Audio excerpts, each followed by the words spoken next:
International. You are listening to our one-hour broadcast in English for listeners in Western Europe and Japan. We can also be heard on the internet at www.rri.ro Channel 1. You can find us on Facebook, Twitter and other social media platforms. Our programs are also available on TuneIn and via satellite Eutelsat 16A on 11,512 MHz vertical polarization, azimuth 16 degrees east. Symbol rate 29,950 mega symbols per second. Standard DVB-S2. Modulation 8 PSK. Audio PID 510. We wish you good reception conditions.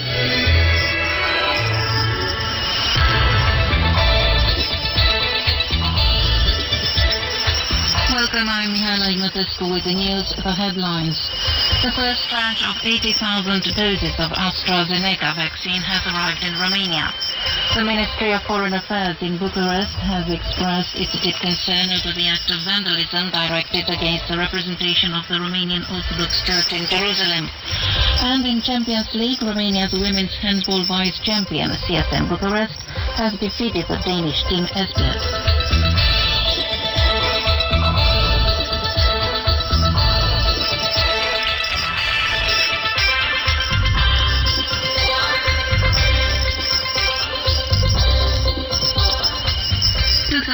2,611 new cases of people infected with SARS-CoV-2 were registered in the last 24 hours in Romania, following more than 27,000 tests run nationwide, the Strategic Communication Group informed on Saturday afternoon.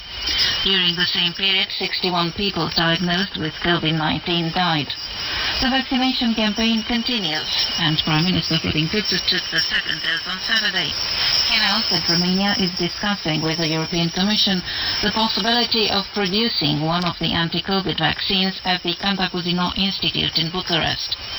Also on Saturday, the first tranche of over 80,000 doses of the vaccine produced by AstraZeneca in collaboration with Oxford University arrived in Romania. This vaccine will be administered only to people between 18 and 55 years old. By the end of February, more than 600,000 doses of this vaccine will have reached the country.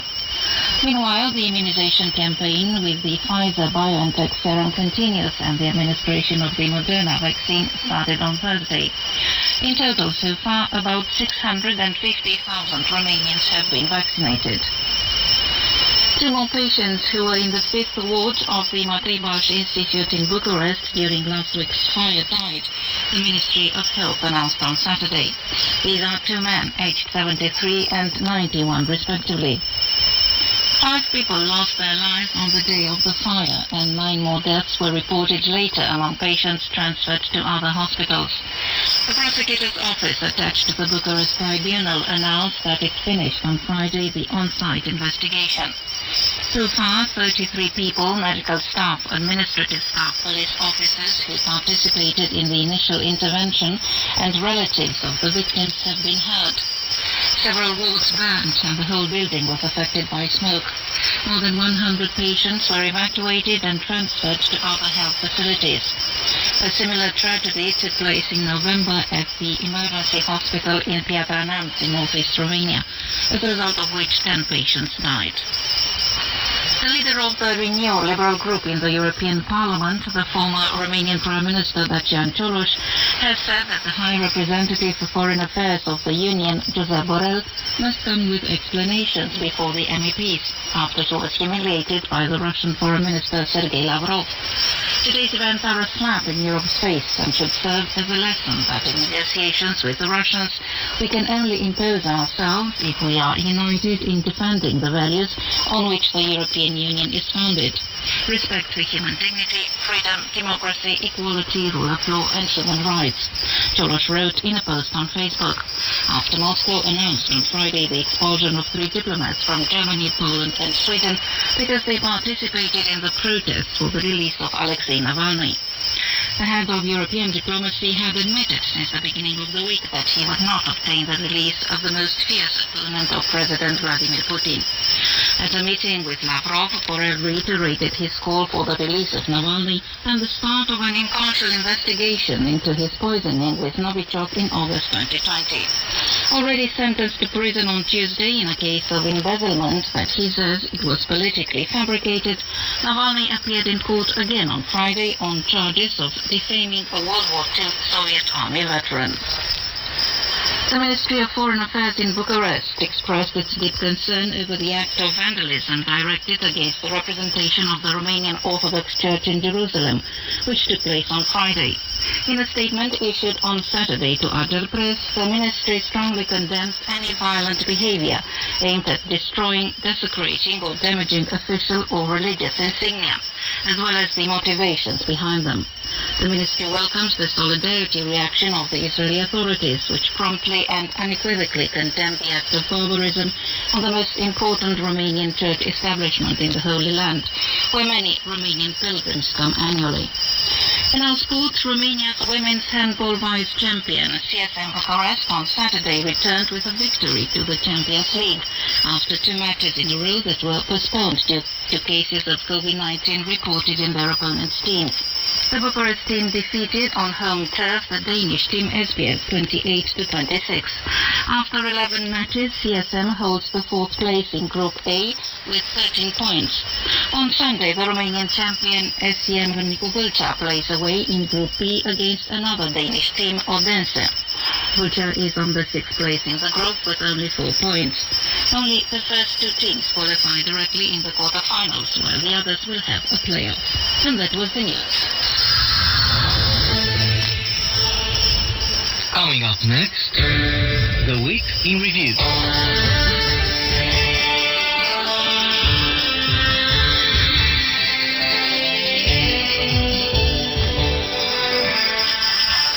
Hello and welcome to the Week in Review. I am Federico Toyo. Romania is 4th place in the European Union in terms of COVID-19 vaccination, with a rate of 3.75%, according to the National Committee for Coordinating Vaccination Activity President, military physician Valeriu Gheorghiță. He added that the European Union average is 2.95%.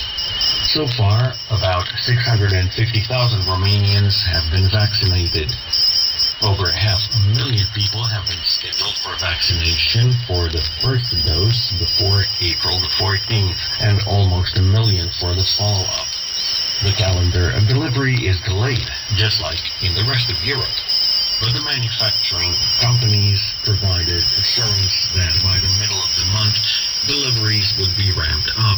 Undersecretary with the Health Ministry, Andrei Baciu, said that Romania would receive 1.3 million doses of the AstraZeneca vaccine for the months of February and March.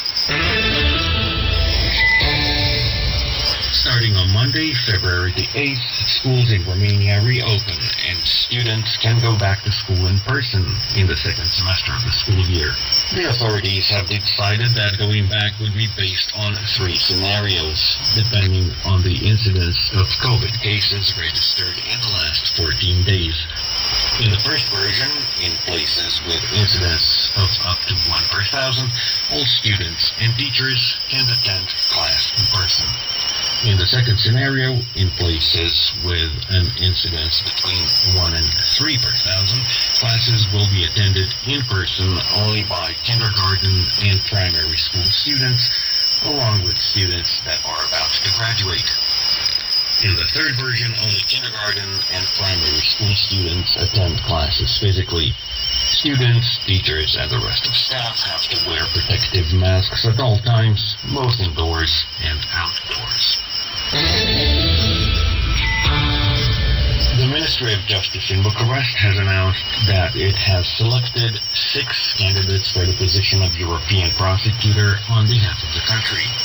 They will be working for the newly created European Prosecutor Office, the EPPO, within their state, and will have the same attributions in terms of initiating investigations, cases, and prosecutions.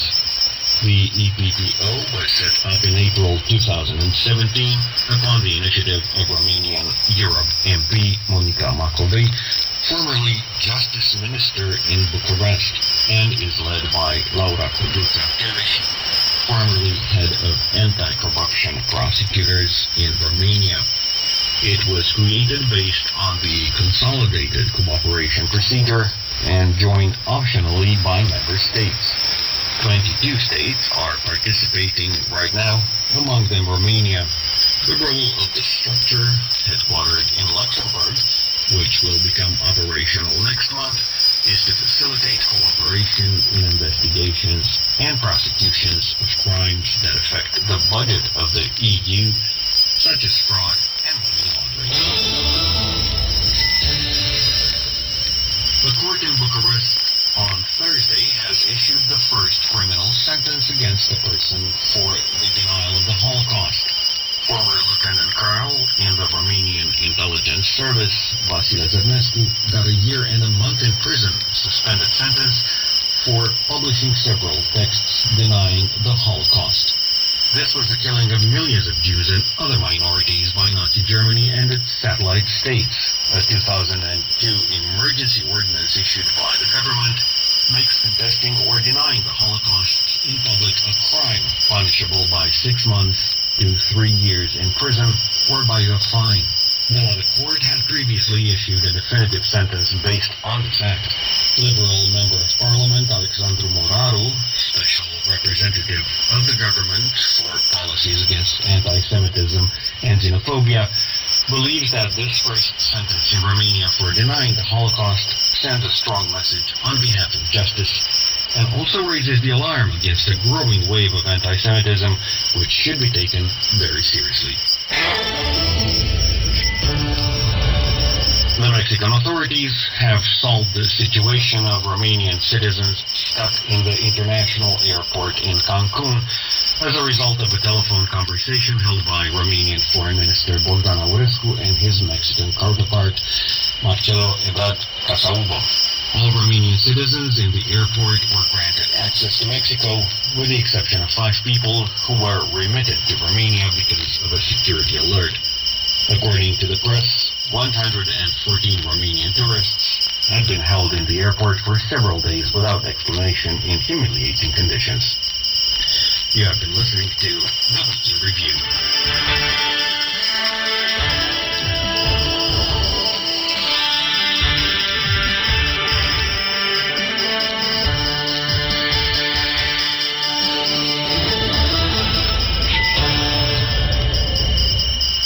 Coming up next on Radio Romania International, Culture and Nature.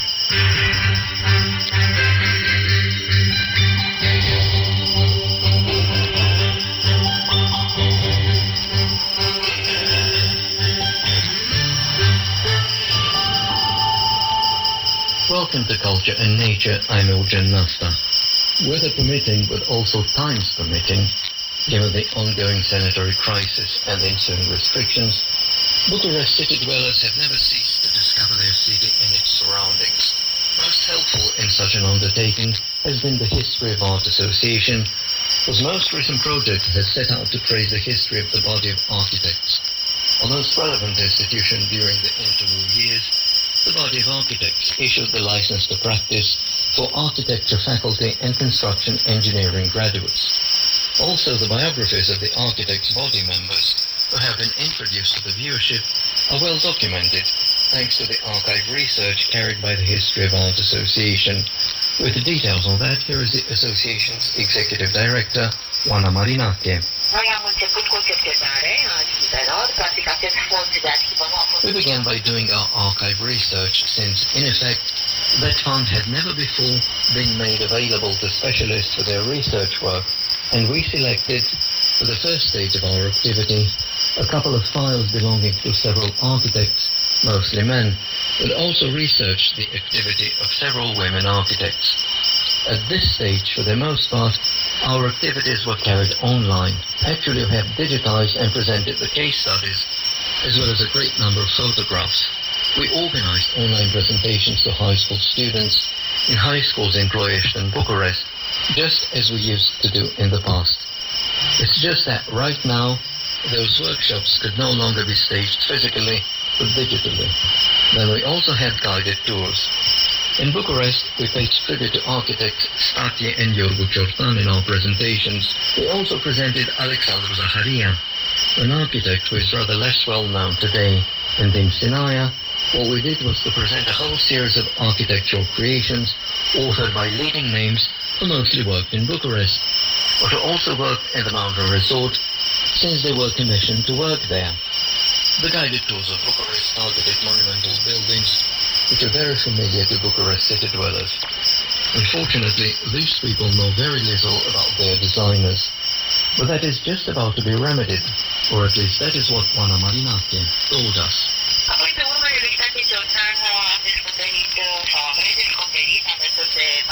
Tracing Statie Ciortan, we discovered, alongside the participants in our tour, the history of the official Gazette building and its printing press. Today, the palace located opposite the Chismichu Gardens plays host to the National Archives and as we speak is undergoing a thorough refurbishment process.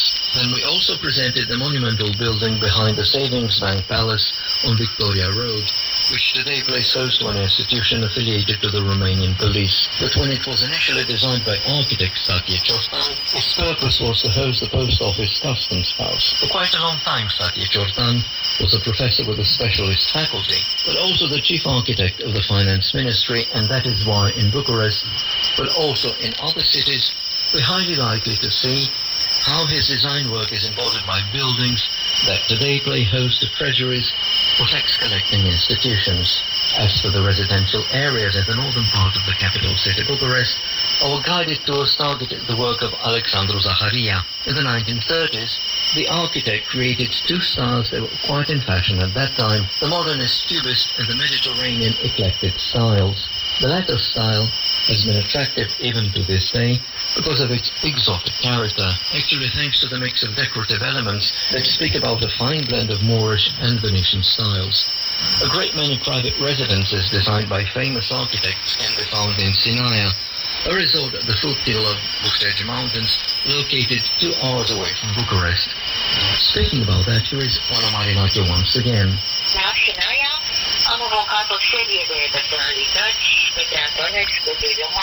In Sinaia, we paid tribute to several personalities, the likes of Petre Antonescu, Duiliu Marcu, Henrietta de la Francia Gibori, Paul Smarandescu, and we discovered, thanks to our archive research, a new personality.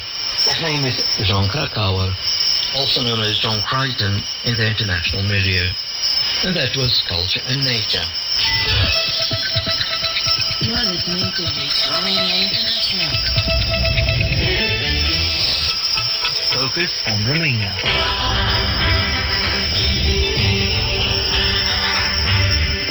World of Culture.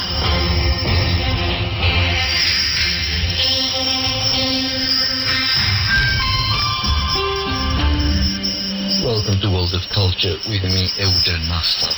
The Comedy Theatre in Bucharest on January the 5th extended an online invitation to all of us. 60 years were celebrated since the theatre had been established. Recall that back then the premiere was hosted on stage in Bucharest's Old City Centre. On the evening of January the 5th, 1962, a unique stage version of the famous 702 was on, delighting the viewership of the theatre that has been freshly founded at the heart of Bucharest. The famous 702. The play was stage directed by director and professor with the young Luca Caragiale Drama and Film University in Bucharest, Moni Gellerter. The author of the play was Alexandru Mirodan, who at that time was experiencing his career best. The play focused on a topic which at that time was fresh, the case of famous gangster Carol Cheslin. The stage performance was a box office hit and was also critically acclaimed. In the Times contemporary magazine Contemporanul, poet and journalist Tudor Arghezi wrote, quote, "It is not only a theatre that we're opening, but if you will, we're also opening a university of humor and joy," unquote. The legacy of the comedy theatre in Bucharest is remarkable, including, among other stage performances, Moliere's The Bourgeois Gentilhomme premiered in 1962 and featuring Grigore Vassiliou-Berlik. Then it was The Shadow, directed by David Esrich in 1963. Eugène Ionesco's The Rhinoceros in 1964 was also a highlight. It was a performance for which the author himself offered rounds of applause at the Théâtre des Nations in Paris. Gogol's Government Inspector, directed by Horacio Malaele, or Zoika's House, were among the comedy theatre's more recent accomplishments. We recall that actor George Mihaiță scooped the United's award for Best Actor in Lead Role in 2010. Early into 2021, a stage performance, which is also a cultural endeavor, enjoyed a virtual presence at the Comedy Theatre in Bucharest. It was an opportunity to be together with the audience, first of all, alongside the friends of the theatre, collaborators, and people of the stage. It was a very special opportunity, about which we sat down and talked in the company of the manager of the Comedy Theatre, actor George Mihaiță. We could say that this year our preparedness was only online, unfortunately. If you followed us on the theatre's Facebook or Instagram pages, you could have a clear image of a retrospective of the Comedy Theatre. All the actors were involved in that. We began with a speech by the manager. I'm not going to say who he is. Then we carried a couple of projects. We started several such projects. A documentary film about how the Comedy Theatre was established. Its title is Comedia Remix. The project was carried by Cristina Modreanu and Maria Dragici. Every now and then actors reminisced about their days in the theatre. The first episodes they had there were the funniest ones. We spoke about the Comedy Theatre's inaugural stage performance, the famous 702, featuring Radu Beligan. There is a recording of a little story told by Lamia Beligan, Radu Beligan's daughter. She told us the bits and pieces she could remember. Also we have the most recent performance, Far Away Across the Field, directed by Alexandru Dabija. Then we had reading performances, for instance, made of the texts that, in the last 5 years, have been awarded at the Romanian Comedy Contest. For some of the texts we have video footage, and that is how today we can still have a Horia Gârba play directed by Dragoș Huluba, with some of the theatre's young actors on the cast. We had a celebration of that day every year, but we celebrated the Comedy Theatre on January the 5th. We also have footage of the previous year's celebrations. We also had short video podcasts of personalities uttering their words of praise for our work. There is another project we developed jointly with the National Museum of Romanian Literature, The Great Romanian Playwrights Revisited. This is fairly original stuff. For instance, we begin with George Ciprian, with some of George's stories, the original ones, read by Marius Flora Vizante, and we shall carry on like that in the coming months, with other Romanian playwrights, the likes of Mazilu, Mușatescu or Băieșu. The video materials can be revisited on the Comedy Theatre's Facebook page, where other materials will also be posted. As the online communication is the only way we can have in the trying times we have been going through because of the COVID-19 pandemic. Here is Comedy Theatre manager, actor George Mihaiță once again. They will now be saying something about what they have in store for 2021, what projects are pending, ready to be brought to the limelight of the virtual stage or perhaps the proper stage, located in the capital's old city centre. In November, we already had one like a Chekhov workshop, directed by Vlad Masaci. We used some of Chekhov's short stories, a coupe performance, so to speak, with most of the theatre's actors on the cast. We also keep our hopes high for better days so that we can start our stage rehearsals in larger groups and continue with Dale Carnavalului, only during the carnival. The work began in February last year. It is directed by Mark Istake, with the theatre's young actors on the cast, and we do hope we will sort of break a leg with that. What comes to mind for the time being is that money is still tight, and we understand that. And then we thought that the director of the theatre, Masaci, or the other actors, Mihai Beck, for instance, with stage versions of Kretinsky's Wedding, but also Two on a Bench, were extremely successful. He featured in both shows, So we thought that they can come up with something which is hopefully at least as good as what they have done so far. And that was World of Culture. This is Radio Romania International, broadcasting from Bucharest. Radio Romania International Encyclopedia.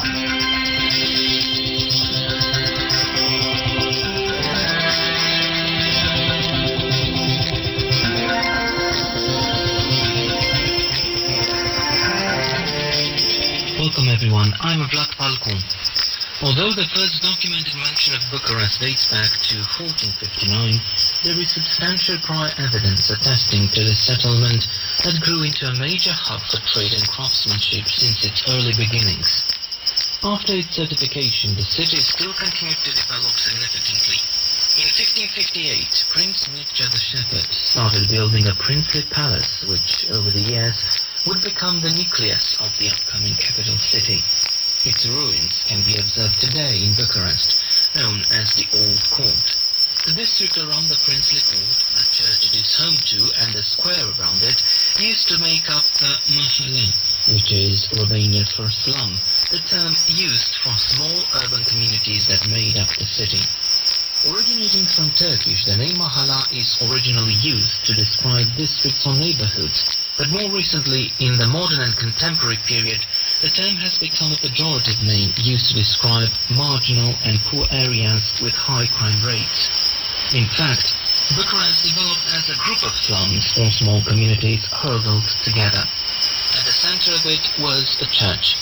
Architect Alexandru Buzatu told us. În mod frecvent, în București și în spațiul românesc, înțelegând țara românească Moldova, the meaning of the word mahala in Wallachia and Moldova in particular frequently overlapped with the sense of the word parish. There was often the sense of a slum to be named the same as a parish or a church. One example is Batiște slum, which was also home to Batiște Church. Naturally, this was a characteristic of medieval Bucharest up to the early modern period, the mid-19th century. Back then, religion was an important component of society, and the church was an important landmark of Romanian space. In fact, Bucharest evolved around the churches. The church was also a community center, channeling all the energy of the city. Moreover, these urban communities can be compared to old village centers, Alexandru Buzatu also told us. în jurul orașului, în jurul nucleului, unde se află curtea veche. Around the city center, which hosted the old town and the trade areas, various groups of people came to set up the so-called village hearth, building houses around it. When the group of houses became relatively large, a church was usually built. The church was either commissioned by the community or a guild, or by a prince or a nobleman. These village hearths flocked around the city center, and over time turned into slums or peripheries, but also parishes, as each of them had a church at its center. All this territorial expansion emerged in the absence of a belt of fortifications around the city, and this is a distinctive and key element of Bucharest. As it had no limits, the city expanded all around by means of slums. Still, the city did need some form of defense in the absence of walls, and this was secured by urban monasteries and inns, which more often than not were surrounded by defense walls and could be defended better than an ordinary house, Alexandru Buzatu said. Apart from the patterns of slums, another pattern gradually made its place in the history of Bucharest, the barons and the marketplace. Alexandru Buzatu has the details. Pe lângă biserică întâlnim în mod frecvent și un spațiu liber, deschis, de tip piață sau maidan. Apart from the church, we often see an open-air area called marketplace or maidan, the barons. The term maidan is also of Turkish influence, although it is an older Persian term. What is the reason behind the association between the church and the marketplace? Well, the church, as the center of the community, normally had an open area around where various activities were held, such as celebrations or trade fairs. One example is St. Anthony's Square near the Old City. For a long time, the church was home to the main trade center in the city. Together, the church and the marketplace make up the center of a parish or slum, and channeled the energy of the urban life around it. Of course, the network of streets surrounding it also spread throughout the city, Alexandru Buzatu said. With the modernization of Bucharest in the second half of the 19th century, and which continued in the 20th century, the city developed along the same patterns as in the past. Even today, the relative perimeter of the old slums, with the church at their centers, bears testimony of the old and new, making up today's Bucharest. You have been listening to Radio Romania International Encyclopedia.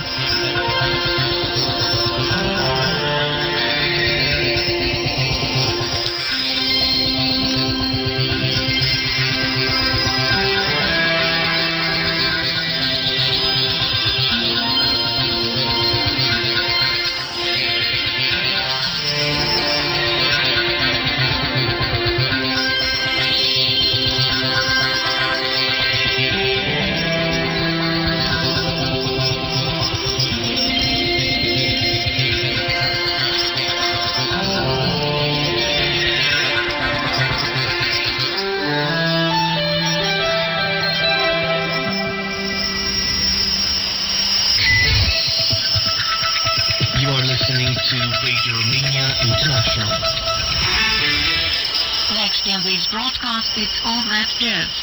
Welcome, I'm Iana Ignatescu. We devote today's edition to the jazz pianist Cornel Cristei. He's a graduate of the George Enescu Conservatory in Iași, where he studied the piano, the initiator of a university band of fusion and progressive rock, and former member of three of the most successful Romanian bands, Roșu și Negru, Electricord and Ethos. Pianist Cornel Cristei also wrote theatre music, especially in Oradea and Brăila, the Maria Filote Theatre in Brăila being the institution where he still works today as a composer, screenwriter and keyboardist. In the past year, together with percussionist Iosif Trendler and bassist Iulian Răbete, he set up a trio, suggestively called Pandemica Game Sounds. They have held online sessions that have been very well received by fans. In the following minutes, we invite you to listen to one of the pieces composed by and performed by the trio, titled Cats and Dogs.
the second part of today's music show, here is the piece that bears the name of the trio set up by Cornel Christie, Game of Sound.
Bucharest, Radio Romania International. DX Mailbag.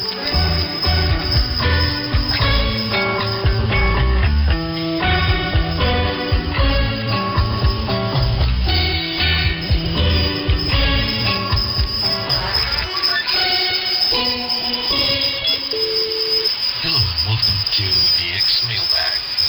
So you with the show where we read reception reports from our listeners, letting other radio enthusiasts around the world know how it appears get our programs across the continents. And we start with one of our favorite destinations, India, more specifically West Bengal. Our very good listener, Mr. Siddhartha Bhattacharjee, sent a reception report for the 24th of January 2021. Mr. Bhattacharjee tuned in between 0400 and 0430 hours UTC using the frequency of 11,790 kilohertz. His reported SIO was 444, and he adds good signal today. His receiver is a communication type X-Data 808 model with a loop antenna. Thank you very much, Mr. Bhattacharjee. As always, brief and to the point, and we thank you for your report. Please write again. And keeping it in West Bengal, we have another great listener in Mr. Ratan Kumar, who tuned in on several occasions between the 15th and 21st of January between 0400 and 0500 UTC using the frequency of 11,790 kilohertz. He used an X8 data digital receiver with a telescopic antenna. And he provides various SIOs for his reception, which vary between 333 and 444. Thank you very much, Mr. Kumar, and please write again. And we move much closer to home, namely to Germany, where we have a good listener in Mr. Sven M. Albert, who writes, Dear RRI team, I would like to provide the following two reception reports. Date, January 19th, 2021, time 1905 to 1910 UTC, frequency 6030 kilohertz, mode AM, SIMPO 45444, receiver location, Hamburg, Germany, residential area, ground floor, receiver, Francis Tube Radio Cancer, audio, antenna, 16-meter wire, quad indoor, under the ceiling, program, news, language, could not identify. Well, you probably tuned in to one of our many other language services, Mr. Albert, but please tune into our English service, and we will be glad to have your reception report for that. In any case, Mr. Holbert also tuned in on the 21st of January at 15:24 hours UTC on the frequency of 7350 kilohertz. And the reception to provide is 55454 SIMPO using an SDR Play RSP1A receiver with a 16-meter wire quad indoor antenna. This time he tuned into the German service, and he says quite a strong signal. Not hearing the recipe, it seems bizarre but wonderful. I would be happy to receive a QSL card by post. With best regards, and keep up the good work. Thank you very much, Mr. Hallberg, and we hope your reception in the future will be just as good. And don't forget, don't neglect the English service. And getting back to India, Mr. Rafan Ahmed from Tamil Nadu in the south of India tuned in to our Romanian program on 7420 kilohertz on the 1st of February 2021. It tunes in between 0100 and 200 UTC using a Dixon PL310ET receiver with a telescopic antenna in an open place, and the symbol was 54554, which is great. Thank you very much, Mr. Ahmed, and please send us more reception reports and maybe tune into the English service. Thanks once again. And next we got a great message from Mr. Steve Rush of Ontario, Canada. And we will just be quoting the message as it is. And he writes, "Hello. I just finished listening to your shortwave broadcast starting at 0400 February 1st, 2021 and finished at 0455 Zulu February 1st, 2021.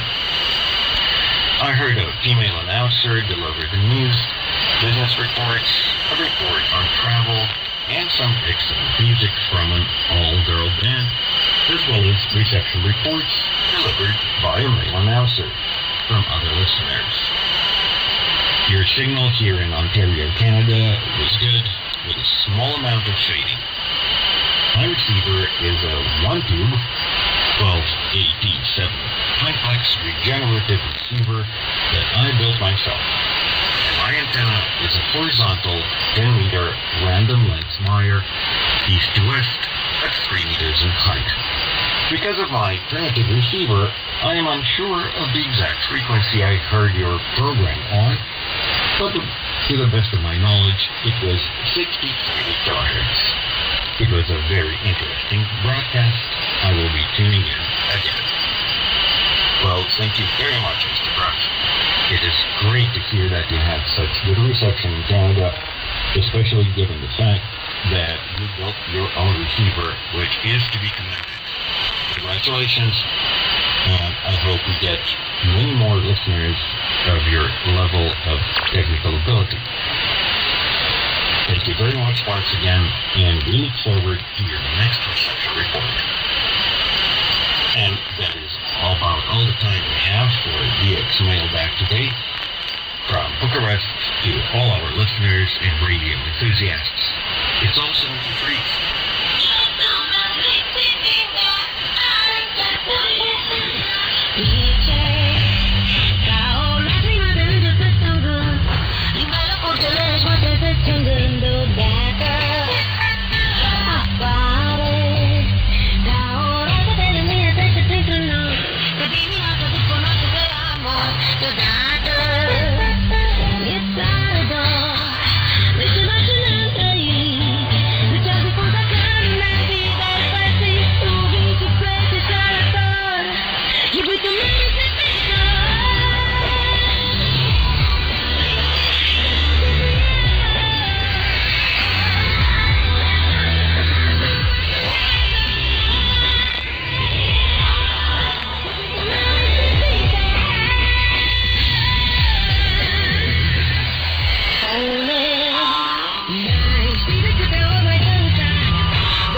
folk, I'm Eugen Nasta. Stefania Rares is one of the exceptional traditional music vocalists hailing from northern Romania's Bukovina. She was born into a family with 8 children, and her father dreamt of young Stefania to study medicine. His dream did not come true, since the young Stefania set about collecting traditional songs from her native village, being supported for her exceptional voice by the villagers.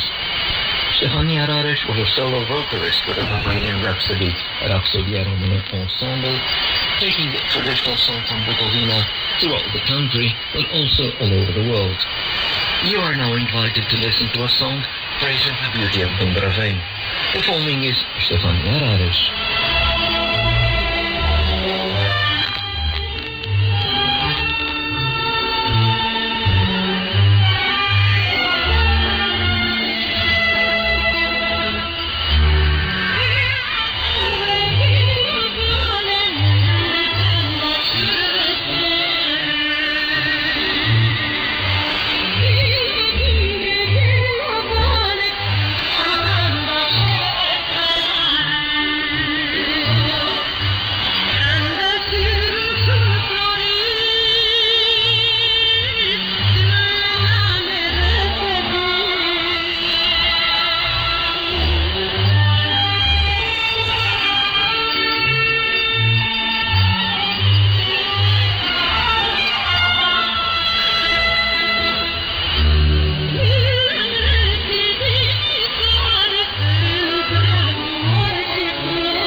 Broadcast in English for listeners in Western Europe and Japan has come to an end.